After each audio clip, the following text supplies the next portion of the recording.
Une 16e édition réussie pour les prix de la relève. L'UMQ sonne l'alarme sur les finances municipales. Première reconnaissance officielle pour l'économie sociale au Kamouraska.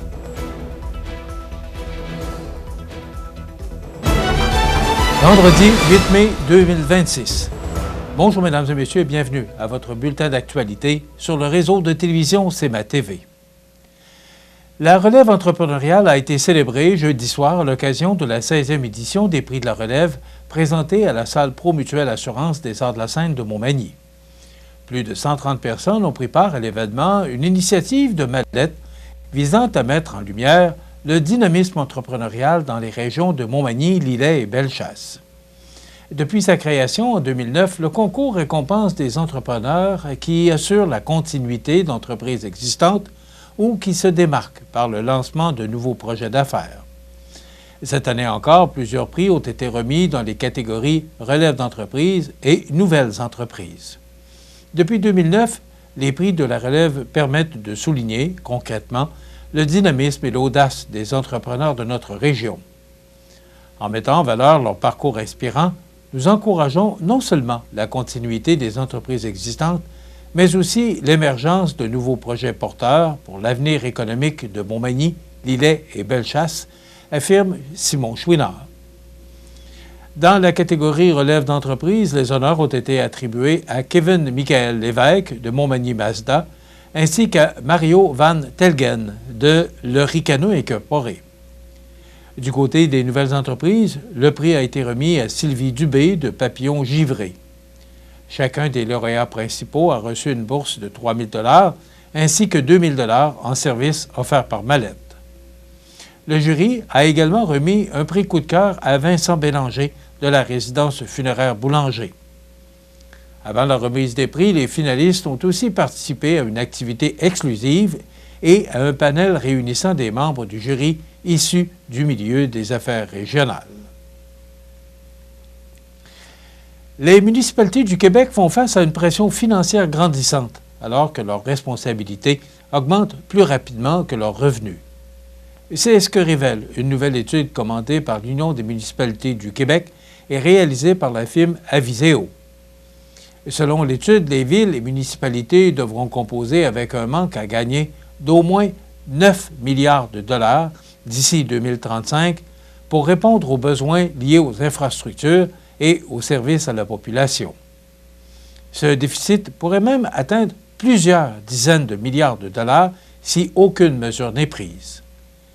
Le rapport souligne que, malgré une gestion jugée responsable des dépenses municipales, la situation actuelle ne sera pas soutenable sans une révision des responsabilités confiées aux municipalités ou une augmentation de leurs revenus.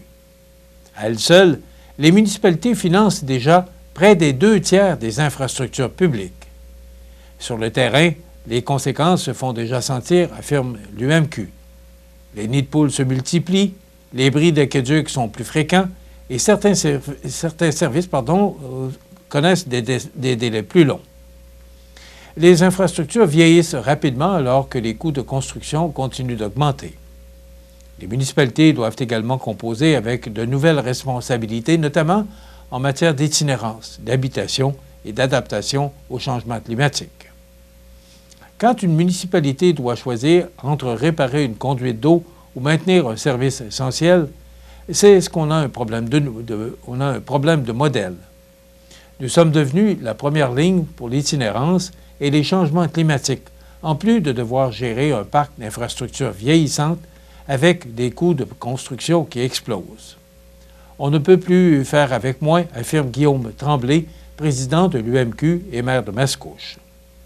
Les recommandations du chantier sur les finances et la fiscalité municipale, coprésidé par Monique Jérôme-Forget et Nicolas Marceau, seront dévoilées lors des assises annuelles de l'Union des municipalités du Québec, prévues du 13 au 15 mai prochain. Pour la première fois, la MRC de Kamouraska a reconnu ses 6 premières entreprises d'économie sociale. Tous les détails après la pause. Le bijoutier Carl Poulain à Montmagny offre une sélection diversifiée et raffinée de montres, bagues, bracelets et autres accessoires de luxe pour hommes et femmes reflétant l'engagement envers l'élégance et la qualité. Le bijoutier Carl Poulain à Montmagny, où chaque bijou raconte son histoire.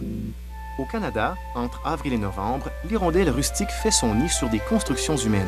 L'hiver, les hirondelles migrent vers le sud et l'Amérique centrale. Elles reviennent chaque année faire leur nid, souvent au même endroit. Les hirondelles rustiques cherchent les parcs et les champs pour se nourrir, mais les pesticides, les changements climatiques et d'autres facteurs menacent leur survie. Aidez-les en leur fournissant des sites de nidification et en jardinant sans pesticides. Et ce n'est qu'un début. Pour en savoir plus sur l'hirondelle rustique, visitez ffdp.ca.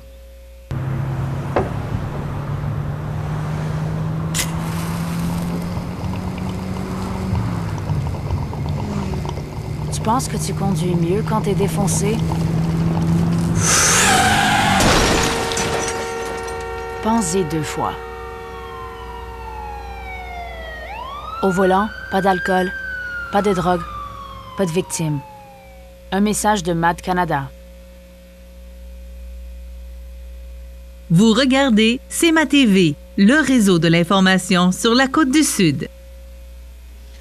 La MRC de Kamouraska a officiellement reconnu ses 6 premières entreprises d'économie sociale dans le cadre d'un nouveau programme mis en place à l'automne dernier afin de mieux soutenir ce secteur sur son territoire.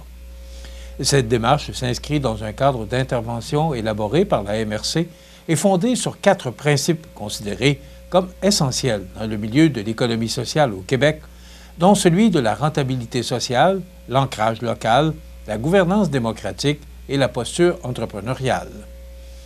Les premières organisations reconnues sont le Camp musical Saint-Alexandre, le Centre d'art de Kamouraska, les Ateliers Monchois, la Société de gestion de la faune de Kamouraska, le CPE Pitatou, ainsi que l'Association des personnes handicapées du Kamouraska. Selon les données dévoilées par la MRC, ces 6 entreprises génèrent ensemble 128 emplois non subventionnés directement liés à leur mission. En moyenne, près de 70% de leurs revenus proviennent d'activités autonomes ou marchandes, ce qui témoigne, selon la MRC, de la solidité de leur modèle d'affaires. La préfète élue de la MRC, Nancy Dubé, estime que cette reconnaissance permettra de mettre davantage en lumière le rôle joué par ces organisations dans le développement régional. Cette démarche de reconnaissance permet de mettre en valeur des organisations essentielles à la vitalité de nos communautés. La MRC est fière de soutenir et de reconnaître ces entreprises qui contribuent concrètement au développement durable et collectif du Kamouraska, a souligné Mme Dubé. La MRC rappelle également que le processus de reconnaissance demeure ouvert en continu et que les entreprises admissibles peuvent obtenir un accompagnement technique dans le développement de leurs projets d'affaires. La Ville de Montmagny tiendra le 21 mai prochain la 2e édition de son 5 à 7 de la diversité, un événement festif et rassembleur qui mettra, cette année, l'accent sur la diversité culturelle. L'activité se déroulera de 17h à 19h à la place Montel et coïncidera avec la Journée mondiale de la diversité culturelle pour le dialogue et le développement. Après une première édition consacrée aux diversités sexuelles et de genre, la Ville de Montmagny a choisi, cette fois-ci, d'explorer la richesse des cultures présentes dans la communauté manimontoise. L'objectif demeure le même, soit de favoriser les rencontres et encourager l'inclusion au sein de la population. Nous avons voulu faire du 5 à 7 de la diversité un rendez-vous évolutif et sans limitation thématique afin de valoriser chaque membre de notre collectivité. Après avoir exploré les diversités sexuelles et de genre l'an dernier, nous abordons cette année le volet culturel, illustrant notre volonté de refléter la pluralité des parcours qui nous entourent. C'est en célébrant ces différences que nous affirmons que la diversité est une richesse collective pour Montmagny, souligne Gabrielle Brisebois, mairesse de Montmagny et également membre du comité d'égalité EDI. Pour cette seconde édition, la danse servira de fil conducteur aux activités proposées. Les participants pourront notamment s'initier aux danses latines ainsi qu'aux danses traditionnelles et folkloriques québécoises. Les organisateurs souhaitent ainsi créer des échanges entre les générations et les différentes communautés culturelles. La programmation comprendra également des dégustations gratuites inspirées des cuisines du monde, ainsi qu'une animation de type Vox Pop permettant aux citoyens de s'exprimer sur la diversité et le vivre ensemble. Les commerces du centre-ville participeront aussi à l'événement en offrant diverses promotions spéciales. Le 5 à 7 de la diversité s'inscrit dans le plan d'action de la politique d'égalité, de diversité et d'inclusion lancé par la Ville en septembre 2024. L'événement est organisé avec la collaboration de Place aux jeunes, de l'équipe Immigration de la MRC de Montmagny et de Montmagny Accueil.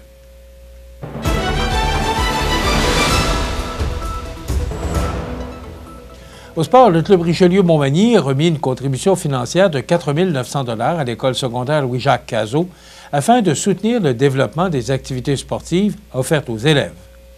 Cette annonce a été faite lors du souper du club tenu le 27 avril dernier, au cours duquel le chèque a été remis par Jean Proulx, responsable du bingo Richelieu, à Patrick Gagnon, directeur de l'établissement, en présence de Carl Landlois, président du Club Richelieu-Montmagny.